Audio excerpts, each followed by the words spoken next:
Hey everyone! On this episode of Breaking Bread, we are going to be around St. Mary's Star of the Sea, so don't go anywhere. It's going to be a lot of fun.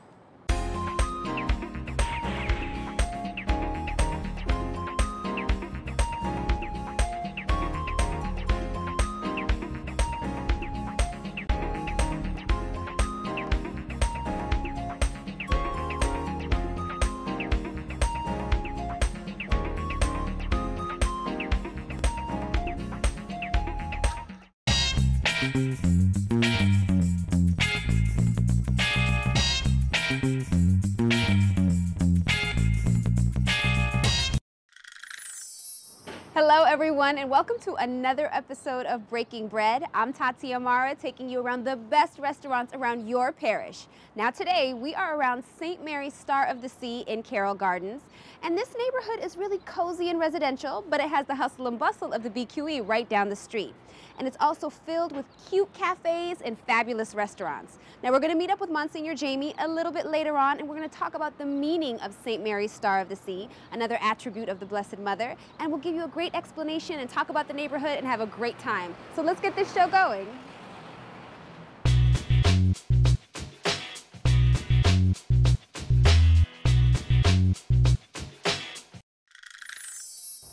So now I'm directly across the street from St. Mary's Star of the Sea Church at Le Petit Cafe.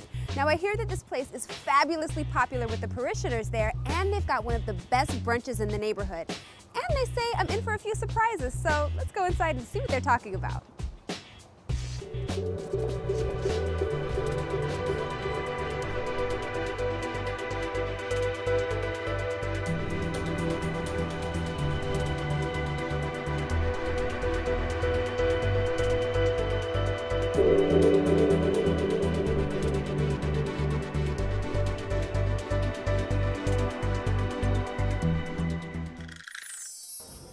So I'm here with Justina from Le Petit Cafe, and I want to thank you for having us. You're welcome. Now the first thing I'm going to say is when you walk by this place, you might just see what looks like a little coffee shop, but there's this whole world back here. Does that happen a lot? Yes. We have so many customers coming here and not even knowing that we have this garden here. Just to get a cup of coffee, and they walk to the back and they're like, wow, they're amazed by everything that we have here. Waterfalls, everything is beautiful here. I mean, for me it was kind of like, I walked in and I was like, what? Look at all this. It's like a whole different atmosphere. You can sit here, have a cup of coffee, you can do your work and just relax and forget about your everyday stress. Nice. No, I definitely feel it's like harmonious and relaxing when you walk in here. Yes. So tell me what kind of food you guys have too, because again, when you walk by, you would think it's like coffee and muffins and bagels, but there's a lot more going on. Majority of our menu is actually American food, with the exception of some few dishes which are like Mexican, like the huevos rancheros right here. And we have some Italian food like paninis, and then for our dinner we have some calamari and stuff like that. But majority is American. Just a little bit of everything. A little bit of everything. So you could come for breakfast, lunch or dinner. Yes. Now, like I mentioned to you, the first thing that I noticed was the church across the street. I know you guys are packed for brunch after service. We definitely are. Sundays mornings are our busiest day. Our church rush starts at about 10:30, 11 o'clock. Right. And we have up to like an hour wait just for a brunch. People love it here. We definitely heard this was a very popular place with the parishioners across the street. So now this just happens to be one of my favorite breakfast dishes, huevos rancheros. So let's explain to everybody what goes into this whole dish. Now the salsa. Yes, it's made from red plum tomatoes. We have red onions. We have jalapeno peppers. We have cumin, cilantro in there. Is there some oregano in this? There is oregano in there, and some pepper, of course, and some salt to your tasting. How is it? Very good. Delicious. Then we have some black beans here, refried black beans, eggs any style, and it's topped off with an avocado. Delicious. This sauce. Here's the thing. I know you didn't see me dig in, but the thing that makes huevos rancheros delicious is the salsa sauce. So if that's not right, your whole dish isn't right. And this is very, very, very good. Right on the money. So whenever you're in the area, you gotta come into Le Petit Cafe. You'll be very pleasantly surprised, just like I was. You'll walk in, see this oasis, and it'll really surprise you, and so will the food. Thank you for having us, Justina. Thank you. I'm just gonna keep on eating. Enjoy. Thank you. Yeah. No. Don't be afraid. Don't be afraid. I know, right? Watch your fingers. Watch your fingers. I know, right? It's classic gnocchi. This is your grandmother's gnocchi, Yes, right? that's our grandmother recipe.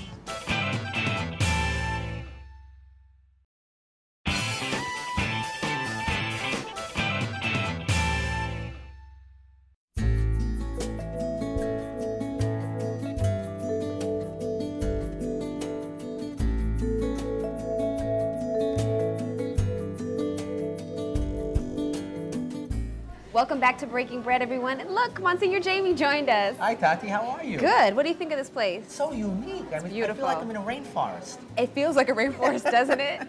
Well, it's time for a little coffee, cake, and conversation. And since I picked the desserts, they have apple in them. So sorry. Apple's my favorite. Me too. So we're around St. Mary's Star of the Sea. And I'm actually really excited to be here because there's a whole beautiful story about the name of the church. Well, we're in Red Hook, which is right near the port.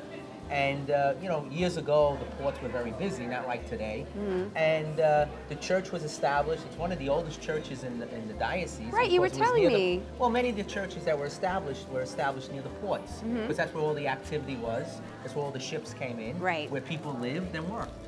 Okay. So this church was dedicated to our Blessed Mother to watch over the port.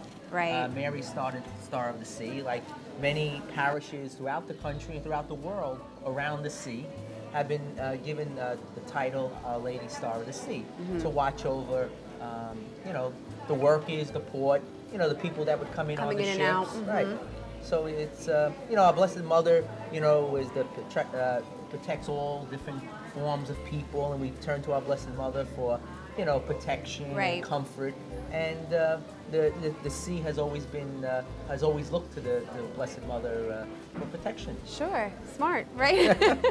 But the other beautiful thing is, as a community, it's like how the church would come and serve these people coming in and out, because even the port has its own chaplain, right? Yes. In fact, the port chaplain lives at the neighboring parish, Sacred Heart St. Stephen.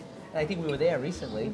And he would service the ships as they came in. Right. Perhaps they're in for a day or two, and he would celebrate Mass, counsel some of the seamen, and also maybe hear their confessions or whatever that needs to be done.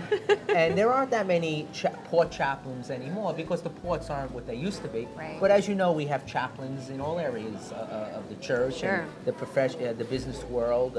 We Hospitals. have hospital, police chaplains, fire chaplains, school chaplains. Yeah. We have chaplains of the Knights of Columbus, and you know, all the different organizations. Someone to be their spiritual leader and guide. And here are Monsignor, the chaplain of the Taxi and Limousine Commission. I had to throw that in there. And our Breaking Bread chaplain. I go around, I bless all the taxis because we need a blessing whenever you get into one. Especially Yellow Cab and the Breaking Bread chaplain. I was just telling him all my problems before we started shooting. So it's a beautiful thing. Like the church wants to make sure it can reach out to the people who need it at the time that they need it, because they're not necessarily home in this port situation. So. And now this port here in Red Hook, we have cruise ships coming in to this area again. So there's a lot more activity going on, and they even have chaplains on cruise ships. Yep. And that's a great job. That's a great job. Don't leave us and try to go do that.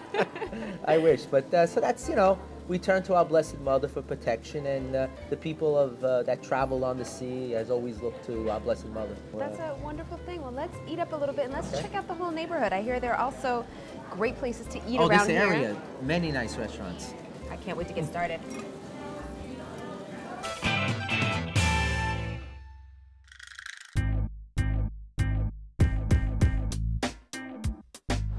You know, Monsignor, it seems like as you're walking down the street from Mary Star of the Sea, there's like every kind of food on this block. And in any great neighborhood, there's always an Italian restaurant. Of course. And Luna Rosa has great pizza. Awesome. Other Italian food too? Of course. All right, let's go.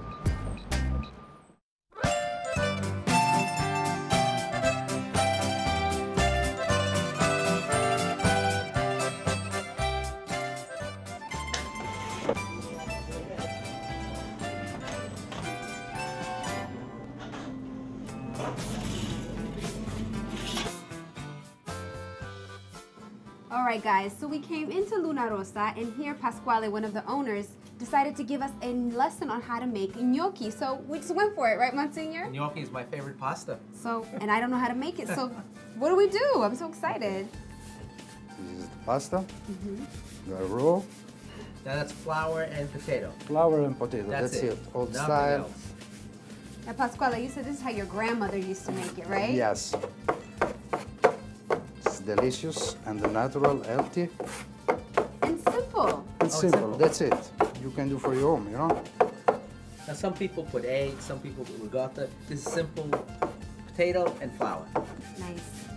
And you're gonna cook this up for us with some sauce, right? Yes, I can cook in different sauce.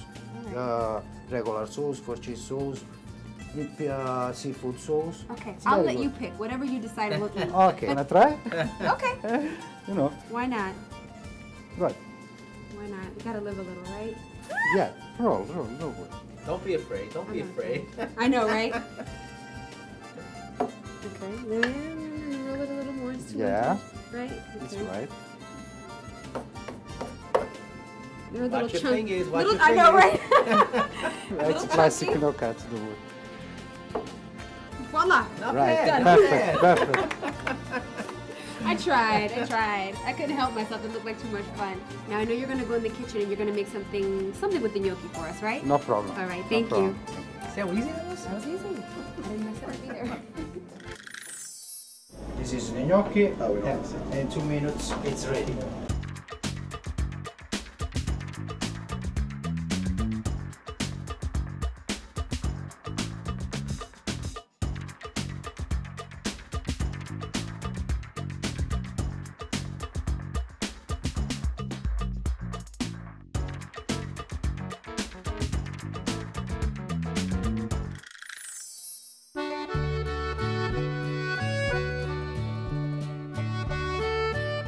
Okay guys, so our gnocchi is finished. The Pasquale kind of taught me how to make it. He put it in red sauce, and this is Salvatore, right? Nice to meet you. Nice to meet you. You're Pasquale's brother. Yes. And you guys own this place together, is that it? Yes, we do. Wonderful. Now you made the pizza, Okay, yes. all right? How long have you guys been here? 3 years? All right. And now, Pasquale made this from scratch. Is everything from scratch, homemade? Yes, everything is homemade, and as we do in Italy, you know. Italy, and this is your grandmother's gnocchi, Yes, right? that's our grandmother recipe, and you know. It's so light. Yes. Mm-hmm. Thank you. Excellent. Basically, Delicious. our kitchen is pretty simple. It's traditional taste, you know. We don't like to mess up too many flavor. Right. And these pizzas, look at this. I know. Let's, I'm gonna go for this. This This one? is that's tomatoes and mozzarella. Yes, that's the basic one, the traditional mozzarella, But tomatoes, This here and is basil. with ricotta. That's the mozzarella. Luna Rossa pizza. Oh, okay. So it's a spread ricotta with the black pepper, mozzarella, and salami. this cheese is so good. Yes, fresh mozzarella. It's no cheese. This is very, very good. Everything is good. Thank you. Thank you so much for having us. Whenever you guys are in the neighborhood, you got to come to Luna Rossa. This is delicious, and everything is so flavorful, right? This is like heaven. I know. You can go to our website, netny.net/breakingbread to learn more. We're going to keep eating. And we kind of crashed Mark's party while he was making burgers. Definitely. Looked so genius to me, like, it's a medicine. It is indeed. While you slowly drizzle in the olive oil, it creates an emulsion between the liquid, which is the honey and the lemon juice.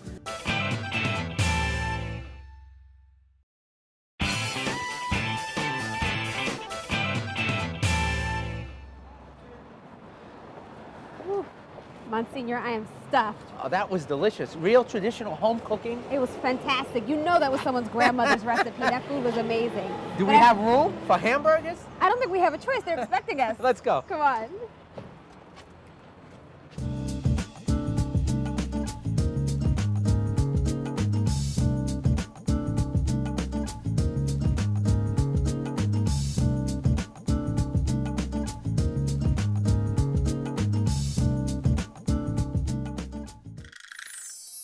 All right, guys, we came into Dubuque and we kind of crashed Mark's party while he was making burgers. Definitely. And this is what you're known for, your burgers. Yeah. That's nice, though. It is. Mushroom burger. Stuffed with a mushroom duxelle, topped with grilled portobellos and brie. Ooh, and it smells amazing. amazing. Oh, I can't wait to dig into that. Yes, You know, tell me. if it tastes as good as it smells, I know we're in good shape, and it really smells awesome. Tell me all the steps to making this. Okay, so the mushroom duxelle is minced mushrooms that are squeezed dry and then sauteed with shallots until they brown, seasoned with salt and pepper until they dry out. And then I add some butter, about 4 tablespoons to a pound of mushrooms. Okay. And after they cool, I roll them into a log with plastic wrap, then freeze it. And then I take the burgers, make an indentation, and cut a piece off and stuff duxelle into the burger. Into the ground beef, yeah, Yeah. I saw that. It was looked so genius to me. Like, Now, I had seen that you had thrown some oil, truffle oil. was Truffle that? oil, that's very important. Does that Not have very well. You could do without it too. Right, but the we have truffle oil has a nice flavor. Flavor to Anything it, sure. with truffles. Yeah, yeah. and then, also there's some more mushrooms on top of here. Yes, grilled portobello mushrooms that we marinate first in some olive oil with garlic and fresh thyme and red pepper flakes, And then I see a little cheese on here. topped with brie. Brie. I mean, it's not American cheese. It's brie. It's a French cheese. How's it taste? Let me not influence you. Take a bite.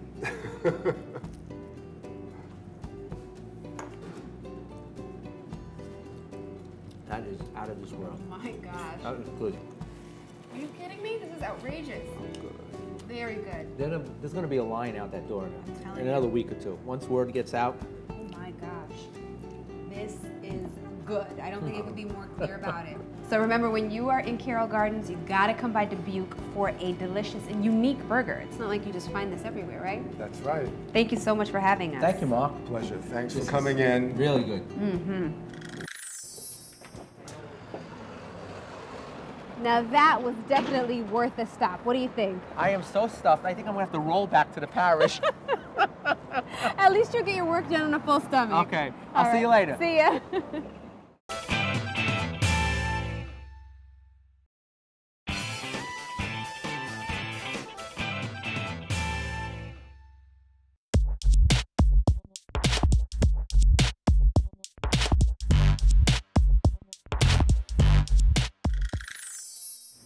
So now I'm about 2 blocks away from St. Mary's Star of the Sea Church, and I heard that if you want tapas in this neighborhood, this is the place to come.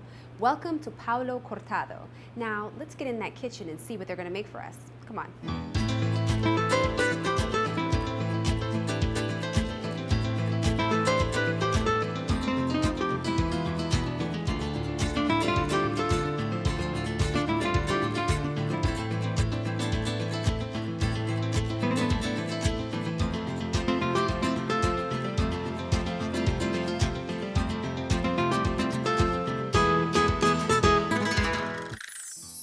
So here I am with Chef Jimmy, the main guy in charge of the kitchen here at Paulo Cortado.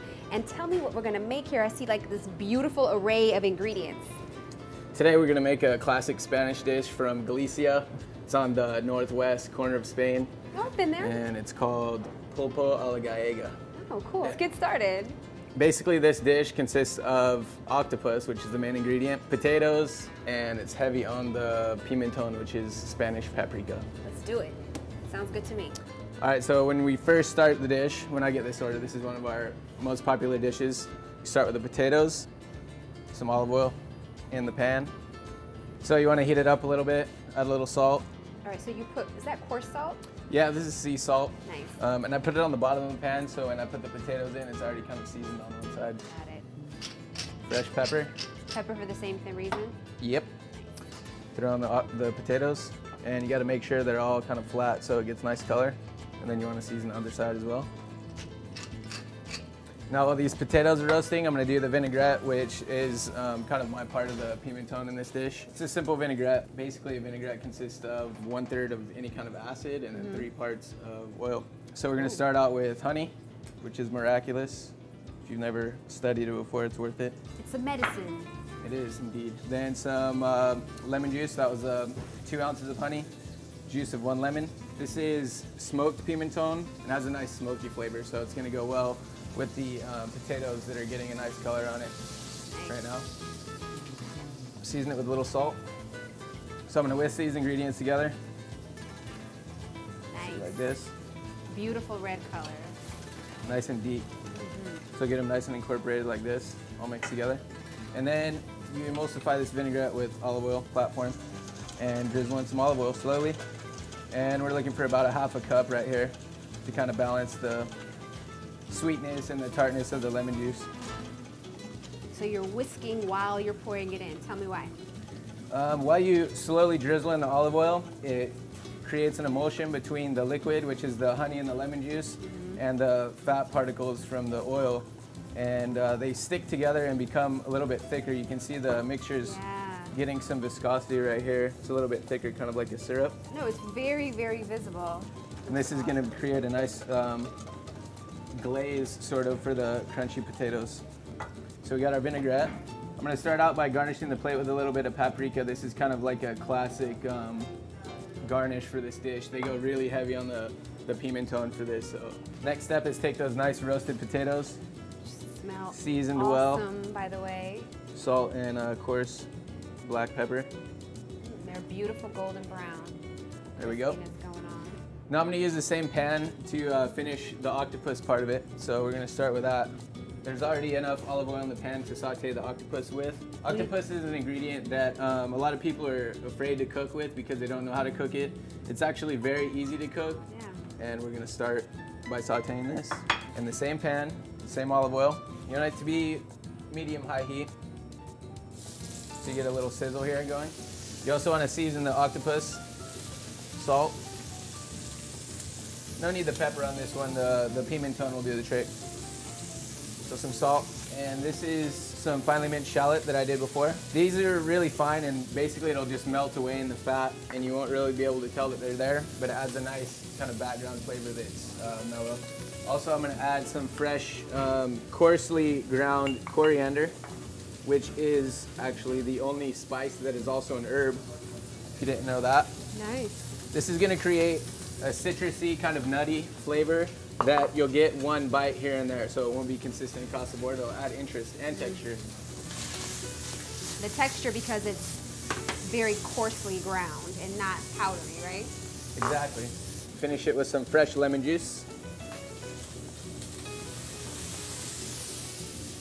Smells amazing. And some chiffonade cilantro. And there you have it. Pick it up. So now the vinaigrette, here it is. You see it has a nice viscosity to it. It's going to create a nice glaze for the roasted fingerling potatoes. So basically I just drizzle it right on the top, maybe a little around the edge for some garnish.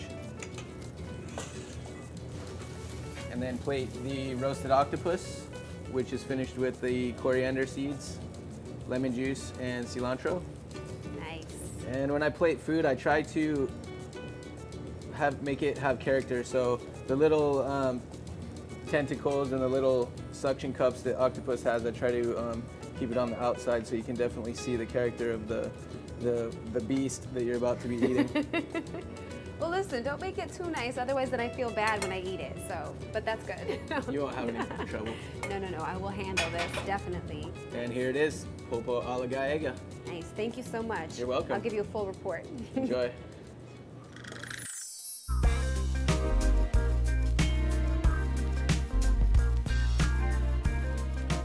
I wish you guys could smell this because it smells so good. And I'm not gonna waste any time, I'm gonna dig right in.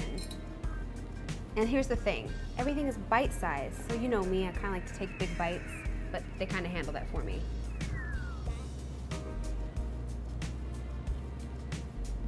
Buttery on the inside, a little crispiness on the outside of the potato, and I haven't had octopus in a while, so I'm eager to try this.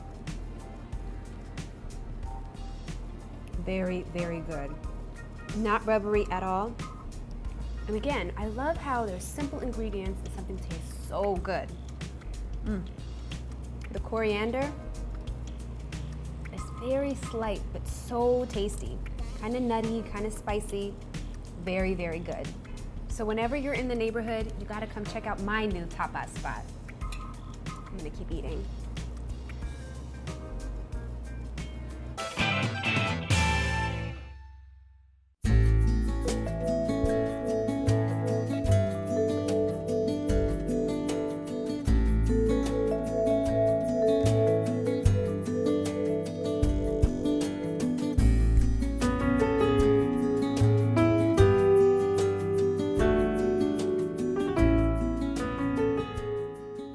As you can see, there are plenty of great restaurants to check out in this neighborhood, and to learn more about them, make sure to go to our website. I hope you enjoyed learning about Mary Star of the Sea during our coffee, cake, and conversation. And when you're in the neighborhood, make sure you stop by and visit this beautiful parish and check out their mass schedule. Well, that's all for today's show, and I'll see you guys again next time.